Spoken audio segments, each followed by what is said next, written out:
কিরে দোস্ত এনে বইসা আসা ফকিন্নি থাইকা গেলি। এই দেখ রোলেক্স, এই দেখ আইফোন, আরো দামি দামি ধামাকা আসতেছে।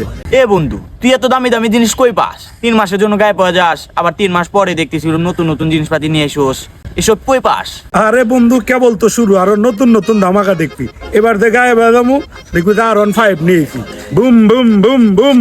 এই শালা পাইছি তোর বুমুম ঝাড়ামু। শালা 3 মাস পর আইসোস আর কিস্তি নিয়ে চলে যাস গা। কিস্তি টিয়াকো আজকে কিস্তি টিয়া না দিলি তোর ন্যাংটা করে দিমু। দে তোর কাছে কি আছে? আইফোন, রোলেক্সের ঘড়ি, দে সব খোল খোল। চশমা দে। তোকে কি উচিত শিখে দেওয়া লাগবো? তুই কিস্তি নিয়ে আস, কিস্তি টিয়া দেস না, 3 মাস পর বলে যাস। জামা কাপড় তোর সব খুলে দিমু। জামা কাপড় দে, জামা খোল। বহুত টেনিস আস, ফুটানি করস, আমার করে টেন আইফোন কেন আস? তোকে আরেকটু উচিত শিখে দেওয়া লাগবো। প্যান খোল। তোর কোনো কথা হবো না, তুই প্যান খোল, প্যান খোল।